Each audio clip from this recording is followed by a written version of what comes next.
Hi, I'm Elaine Chow, in for Jamie Poisson.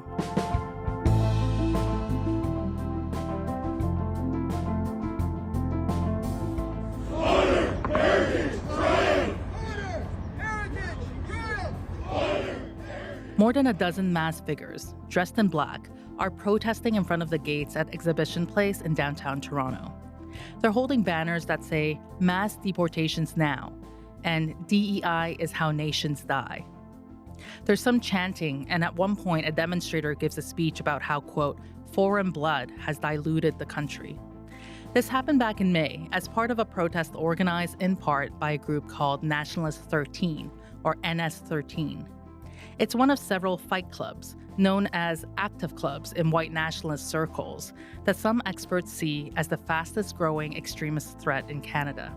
And according to a new CBC investigation, groups like NS13 are becoming more and more public with their activities. The reporting exposed, for the first time, how they're training at gyms, martial arts clubs, and public parks in Ontario, organizing anti-immigration protests like the one that I just mentioned. We'll get into how active clubs connect to wider white supremacist and neo-Nazi networks across Canada and around the world in a bit. But first, my colleague Eric Zito is here to talk more about the CBC investigation.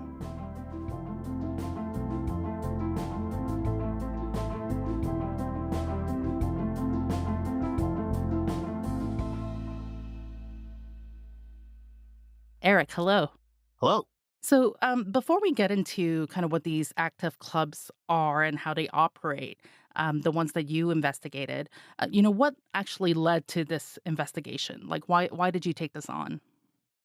Yeah, so the team actually had this on the radar for months. What really put this thing into motion, and as you mentioned earlier in your intro there, was this mass deportation rally that happened just outside the CNE in May, held by a group called Nationalist 13, that really kind of put this on the radar because, while we were looking at these groups, it also indicated how much bolder and coordinated these groups were getting. And the one that happened in Toronto was, I think, the third in a number of mass deportation rallies, which is kind of like a mirroring of what's happened in some of the language and some of the stuff was going on in the U.S., especially during the election, right?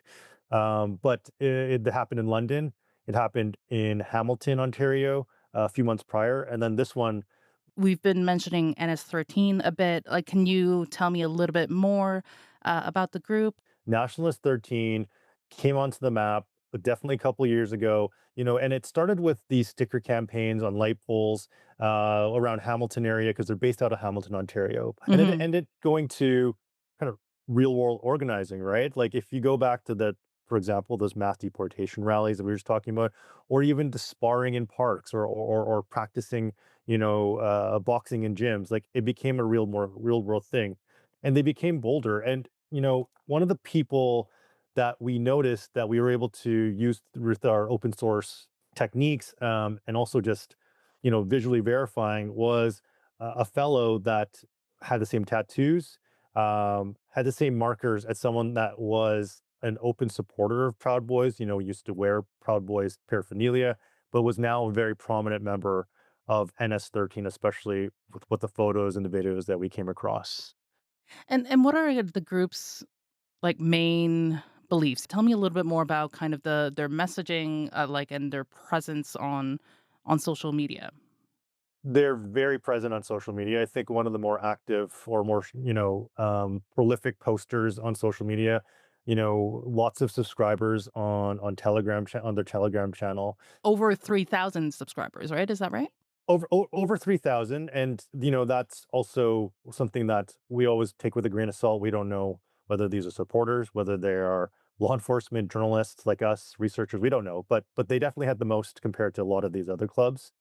Um, Yeah, a bit more profile, certainly. Definitely, yeah, for sure. Yeah. And their social media, like they're not, they're very active and they want to show them training and them collaborating and building community and being active, as they say, their main messaging, right? And this goes back to what an active club or what on the surface they are. They're there for fitness. They're there to get trained, to build community. But there's also all these little messages and coded messaging, they cover their faces in these photos and videos with a totenkopf.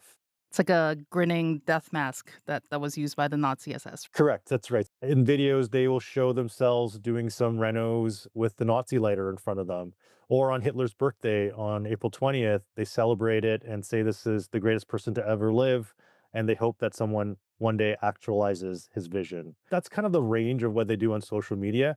And you also looked into a group called Second Sons, which is not an active club by name, but it very much operates and markets itself like one. And what can you tell me about them? What we know about this group is that it's an offshoot of another extremist group called Diagolon, founded by a man named Jeremy Mackenzie, who's become quite notorious with this group and in a lot of circles, especially in the right wing. We've talked about Diagolon on our program before. They have been associated with the trucker protests in both Ottawa and in Coutts, Alberta. They've also been described by the RCMP as like a militia-like network with members who are armed and prepared for violence. It, just for a bit of context there. Absolutely, and this is what was interesting to us too, that this was an offshoot group, and very similar to Nationalist 13 in the sense of they're coded in their language. We are putting out the call for real Canadian men to create a brotherhood, to strengthen each other, protect our families, and preserve our identity. And if you go to the website, it's not anything overtly white nationalist or violent. Like for example, they have their banner, right? It's the red ensign. It's basically like an echo of it. Canada's colonial flag, which was replaced by the maple leaf in 1965, right? They consider this the true flag. It's also Mhm. used. There's a lot of white nationalist circles. A nation is a people, an intergenerational community forged through blood and soil, with a ferocious love that defends its own, no matter the cost. Through some pretty extensive combing through of their social media posts, your team found that they're quite active in the communities that they operate in. And just walk me through some of what you were able to find. Yeah, this was what the bulk of our work was put towards is they are so active on social media, but they take such great care to hide their identities and locations for the most part. Sometimes they do show their identities, but for the most part, they're all blurred, obscured. And so part of what led to this and why we started looking into this is because we wanted to show that these guys were in public parks and in private businesses next to what could be families, kids. We looked at Nationalist 13 in one of the videos, and it was a video of them sparring in a park. It was obviously springtime. While they obscured their identities, we could also see behind them markers. And we used the houses behind them, the green building behind them, the white dome behind that green building. And we used those three markers and we searched every single park in Hamilton where they're based out of. This is Nationalist 13. And we said, okay, where are these parks that these guys are training in? And we located it to basically one of the biggest parks in Hamilton, which was Gage Park, where they were training, was next to a children's garden. Some of the other things we ended up finding wasn't just the public parks. What also was the jumping off point for us and one of our producers was the fact that he saw a video of these guys training in Brantford, which is west of Hamilton, I think way back, maybe last year.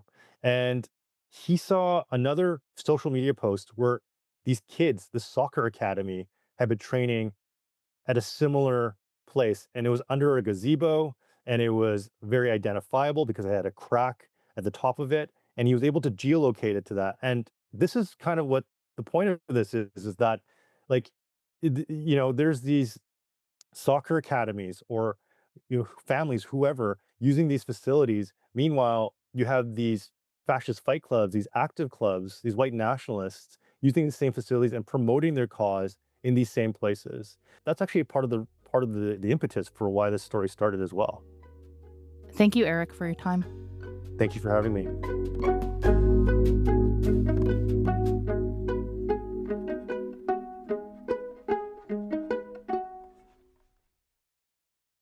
Active clubs, like the Canadian ones that Eric was just talking about, are found all over the world. According to the Global Project Against Hate and Extremism, there are 187 of them in 27 countries, from the US to the UK and Germany. They've grown at a time when white supremacist and neo-Nazi groups have become more and more decentralized. For more on the Active Club movement, its history and evolution, I have Mac Lamoureux with me. Mac reported on far-right movements for years for Vice. We've had him on the show many times. He now works for the Institute for Strategic Dialogue, a UK-based think tank dedicated to studying authoritarianism, hate, and extremism. Hi, Mac. Hi there. We just heard some very specific things about active clubs that are operating here in Canada. But I want to zoom out with you. What is the history of these groups more broadly? What is their origin story? Yeah, so these groups were formed in 2021 by a man named Robert Rundo.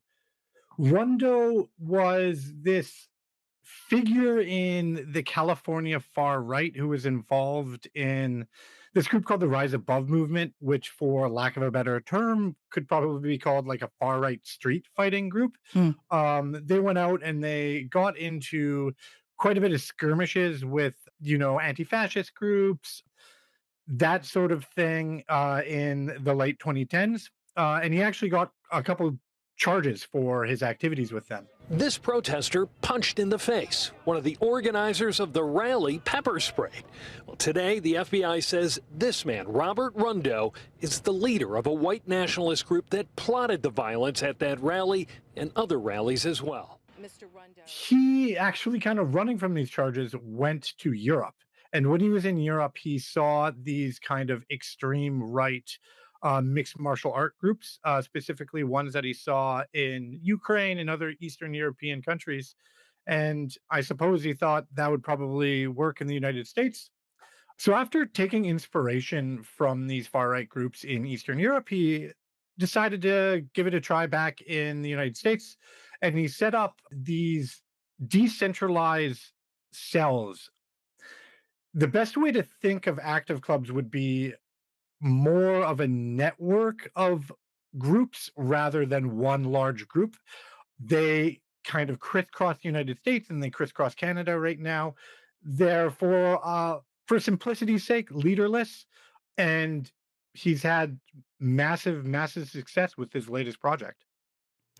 And how did it, speaking of that success, how did it get so successful? I mean, you mentioned MMA there. Active clubs are known for kind of using the popularity of MMA to reach out to potential recruits and such, right? Well, I think they took inspiration from the last wave of extreme right groups, which would have kind of been the far more militant groups like the Base or Atomwaffen Division, the ones that have been involved in pretty extreme levels of violence. And they decided to soften it. They decided to have a huge focus on aesthetics and propaganda, as opposed to, this hyper focus on violence. And so they leaned into mixed martial arts. They leaned into propaganda. And that's more or less what this entire active club network revolves around. They film themselves training. They make snappy edits about it. They host large fight tournaments. They even have Activewear. yeah, they have activewear. They have merchandise. Fascist Lululemon, one person once described it to me. So it's a lot more softened than the last wave of kind of extreme right organizations that we've seen pop up. And that has been something that has worked to their benefit.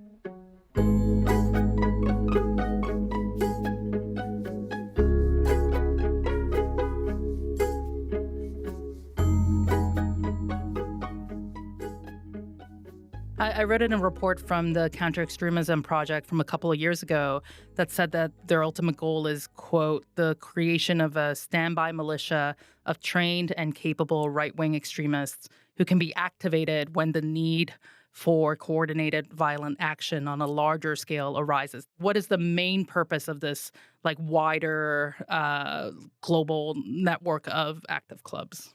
It's difficult to say exactly what each active club is training for because, as I mentioned earlier, they're very much decentralized and it could honestly change from active club to active club. But from former members I've spoken to and listening to far, far, far too many words of their leaders are spoken in podcasts or in propaganda they've made, you can see that this training and all of this stuff serve as a dual purpose. Yes, it's a very, very good propaganda outlet, but it's also preparing for what many see as a possible scenario of a race war, of being able to build a white ethno state. We've seen how much damage and how much bloodshed just one of these people that believes this sort of ideology can have.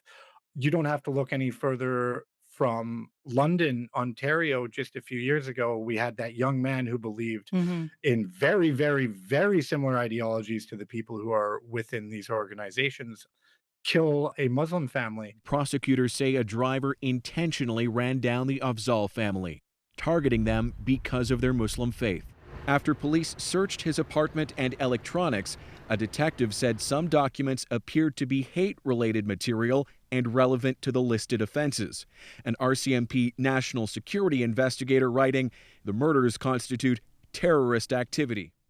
Moving back a little further to Quebec City, we have Alexander Bissonnette, who shot up a mosque. He also had very similar viewpoints. Leaders of the Islamic Cultural Center of Quebec invited cameras into their mosque just days after a gunman opened fire during evening prayers, killing 6 men and wounding 18 others. Reports say he had made right-wing, anti-immigrant, and anti-woman posts on social media. And even if these people aren't in their heads organizing for some sort of grand race war, we know how much damage people who adhere to these beliefs and who embrace violence can do.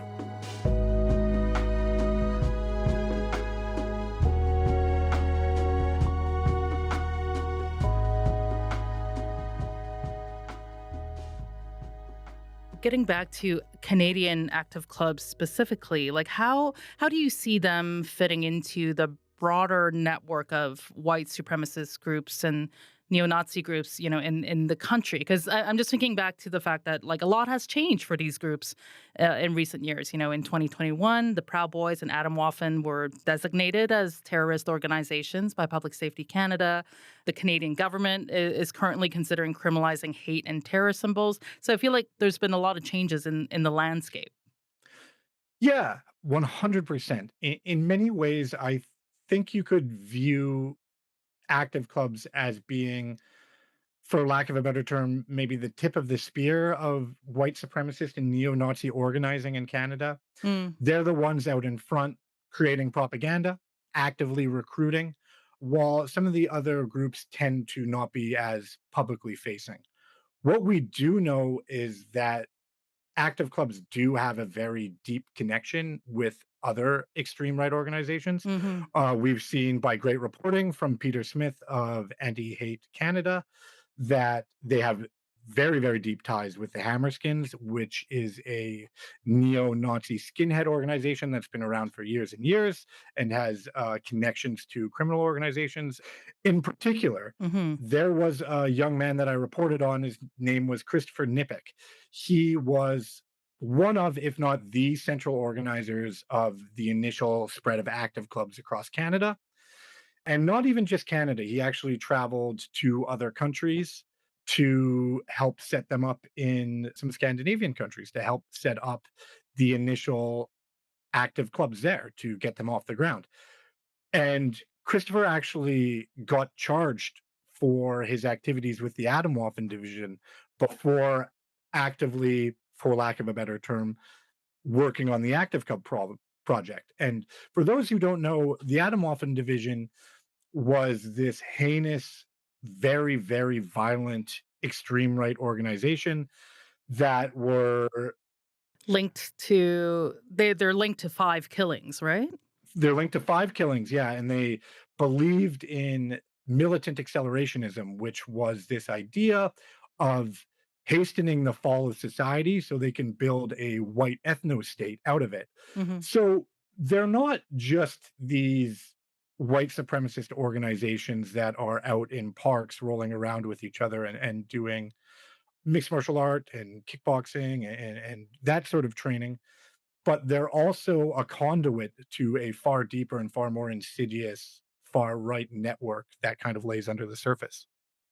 One thing that really stood out to me in kind of digging into active clubs and how they operate is that there are a lot of youth chapters across the states, and in particular, how young does this go? Like, and is that something that there's been kind of reporting on in Canada as well? Yeah, so according to the Global Hate and Extremism Project, there's been a 25% increase in active club chapters across the world since 2023. And a large part of this is being driven by these youth clubs that are popping up, especially in the United States. So these youth clubs specifically recruit and organize around teenage boys that are 15 to 18. We're not seeing it necessarily pop up in Canada yet, but we know Canada tends to fall behind a little bit of America when it comes to far right organizing. Mm. So I wouldn't be surprised at all if we saw these kind of groups pop up. Probably it would be good for us to also note that there has not been any acts of violence connected directly to active clubs. We should mention that as well. No, we haven't seen any, at least in Canada, we haven't seen any sort of violence connected to active clubs. We've seen some kind of minor skirmishes connected to them in the United States. And we've seen violence connected to groups that they have deep connections to. But at least in Canada, we haven't seen any sort of violence. All of this has me thinking, these active clubs are the kinds of communities that would probably not have been operating as openly in the past as they are now, right? We're living at a time where someone like Nick Fuentes, a streamer who's openly a white supremacist, is incredibly popular.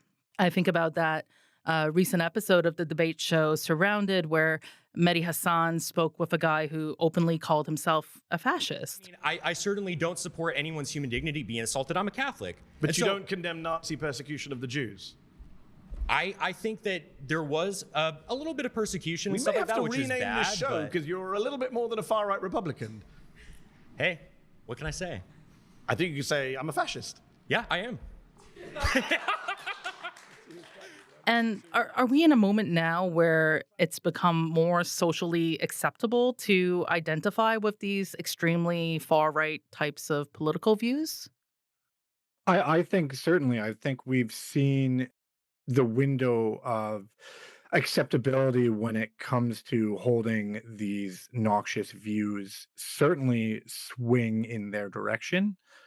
I think we're seeing a lot more uptake of these views, and that comes through a variety of reasons, whether it be the prevalence of social media, whether it be the fact that it kind of feels that we're living in a post-truth world these days. Mm. But also on top of that, I also think the factors for young men radicalization are very prominent right now. We're seeing there is not a great outlook right now for young people within Canada and the United States. We're seeing a lack of housing. We're seeing inflation. We're seeing impacts on the job market. So when you have these, well, decreasing living conditions, you are going to see people turn for answers. And unfortunately, some people turn to bad actors and get fed awful ideology, and some of them accept it. Mm. Mac, thank you so much for your time today. Thank you so much for having me. One of these days, we are going to talk about something happy. I look forward to it. I don't know what it's going to be, but it's going to be a lot happier than this. Thanks, Mac. Thank you so much.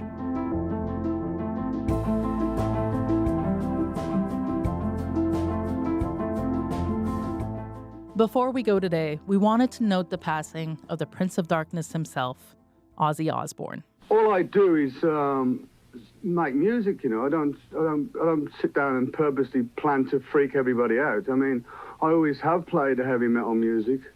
I suppose when I was younger and I started writing songs, my world was kind of dark and dingy, you know. I came from a working class family who had nothing, no dough, no prospect of ever having much money. And so that's how I saw the world as a child. And so, I mean, not all my songs are about Satanism.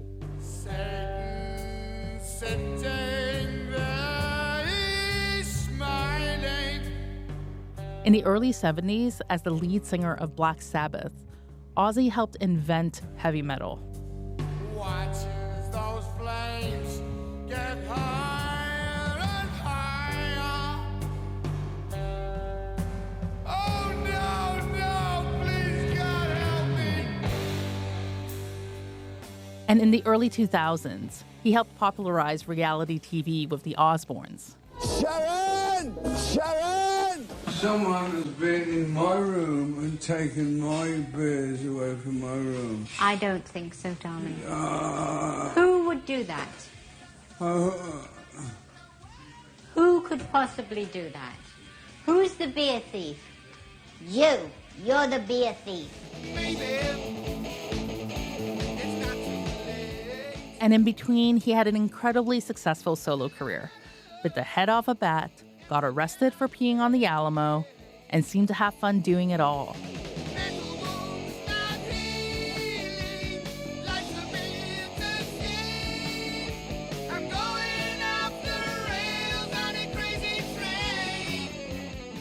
Ozzy died yesterday at the age of 76, just weeks after performing at the Back to the Beginning concert in his hometown of Birmingham, England.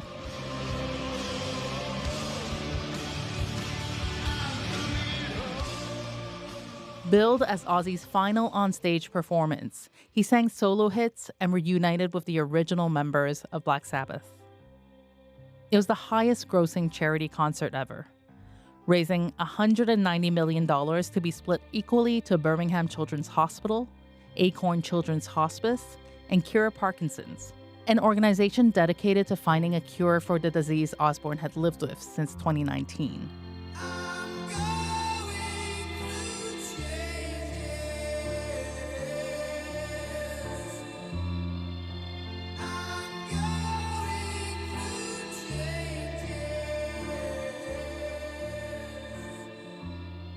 That's all for today. I'm Elaine Chow. Thanks for listening to Front Burner. Talk to you tomorrow.